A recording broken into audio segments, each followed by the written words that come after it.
So, and I know when I walked in, and my conversation happened first time with the police officer, because he was taking the number of the people who was getting inside, and the details, who are all coming inside.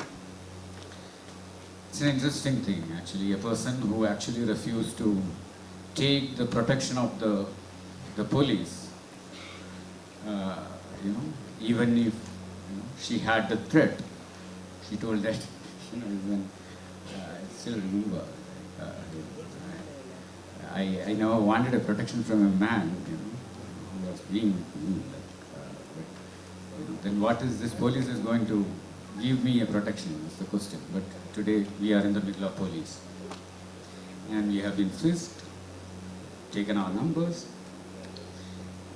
and the question comes here, like when we walk in, that protection from whom? And then actually the story goes back to what happened to Tigayat, to all these kind of things. And I really respect the officers who is actually in charge here and what the work they are doing, because they will have to be accountable to the state. They will get dismissed if something happens, or suspended, or inquiries are going to be put. So the idea of surveillance and always we are in a fear that if we speak something against the current status quo of the right-wing government or Modi or the politics which is happening in this country, we are going to get attacked. Okay, so, and all of you are suspects. Anybody can attack. Okay. Yeah, that's why you have been checked. In a country, in a democracy where the people are being considered as the suspects, it itself is a problematic era which we are living in, which is actually an indication of the era which we are living in. So, but we accept it. We think protection is about frisking, protection is about, CCTV cameras, and democracy is about demanding more protection, more CCTVs, more police around us. So somewhere, in the last decade, we are actually accepted the idea of policing state as a normalcy, and it's a right of the people. Okay. So we are living in the times of that. So now we are actually have to question that. I don't know how many of you questioned when they came in, because it's a question of security.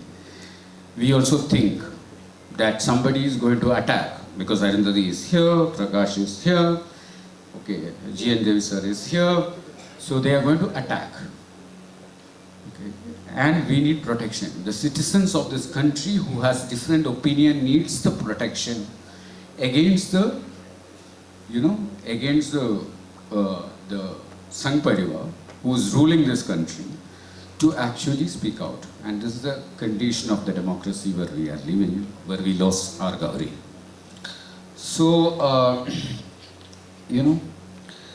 I'll just get into our trust activities. Last 5 years we have been actually doing this program regularly, not only this program and the birthday and the award which we gave it to Ravish. Post that there is Corona happened and we couldn't continue it, which will be continuing in the next birthday onwards. That means like we'll be constituting an award in January.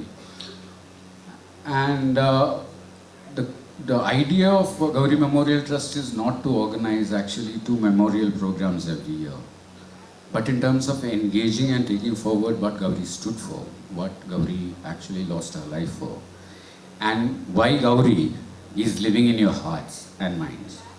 Otherwise you won't be sitting here. So, the question is that taking that idea forward is the idea of our trust. It's not just a question of 2 events, let's remember. Okay, and then there is a problem. We cannot remember a person once in a year.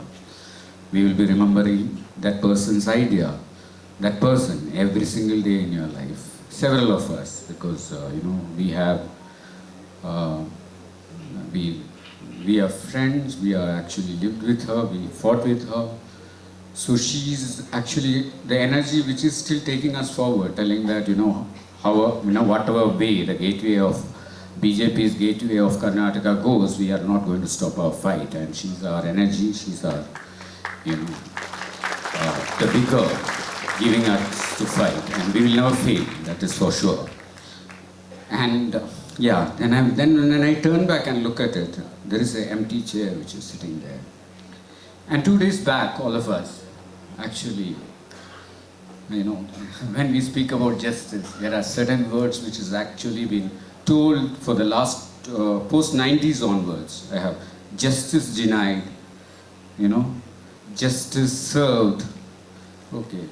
Oh, finally the justice happened. Oh, it's a relief that Tista got a bail. But let's understand, these are the worst words which we can use in the contemporary period. Okay.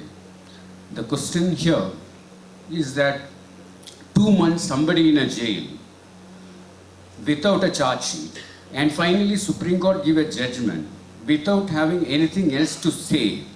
You say that finally Supreme Court did the justice. We know the past of the Chief Justice also. But the question here is that what is justice in the contemporary times? There are one more case which we will have to actually look at. That is Bilkis Banu case, which happened. 11 people actually walked away.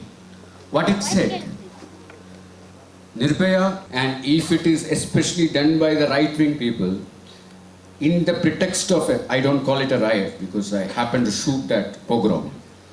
So in that pogrom, whatever you do, there is actually, the proof has to be submitted to prove that a woman is raped. Okay. So what is all this actually taking us to? What is justice right now? What is justice during the time of the right wing when they rule it? And what is actually justice which has been served by the courts, and what is the character of the courts right now in this country? Let us ask these questions. And we are actually being relieved. We are actually protesting on the street. And I'll speak about good protesters later. And yeah, there is another person who he has to be here. What did he do? He just told that you are lying. When you tell you are lying to somebody, to the state, it becomes a crime in this country. So, telling, somebody or to the people that, the state and their machineries, their entire media machineries, how the entire country's media machineries work, and how the corporate media now, actually NDTV also gone. Okay.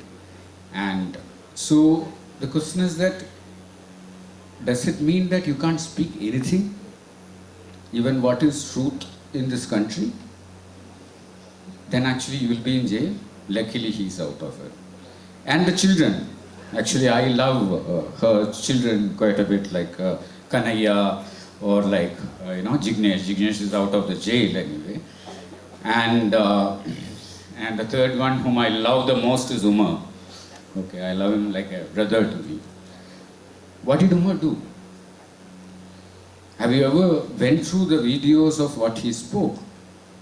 But I'm pretty sure next 7 years, we can't see him. The similar way, the several people who's inside the jail for Bhima Koregaon, what did they do?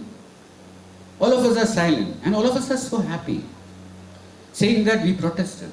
Again, the word, we protested. We protested, we went back home.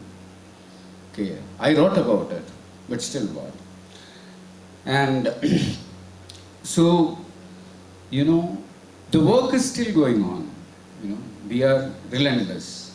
Not only Gauri Memorial Trust, Gauri Media Trust, bringing out the Nyayapatha and nanugauri.com, then Inadu, the entire media foundation's work. It's actually looking forward and taking forward Gauri's, looking forward, it's taking forward what Gauri dreamed in the space of media. But the question in front of us is not only in the space of media, because I still remember in 2000s when Gauri's transformation to an activist, in Baba Budangiri. We were all together. So then she actually walked into the people. And to the people, and she started speaking out about what exactly happening around us. Now there is one good thing which is happening, that all of us, our protests are big. We protest. And we are good in protesting. The next day we will go back, and our only justification in what we are doing against the right wing is that we are protesting. But now it's actually the time is over. Maybe till mid-90s we could have gone and protested and made the government to listen to what we are telling. Now it's not a time of protest. It's actually, that era is over. Okay, you know, recently the entire textbook row, whatever happened, we all protested. Okay. Bilki Kisbanu case also, we all protested. Now the question is that how are we going to actually fight the right wing as a collective?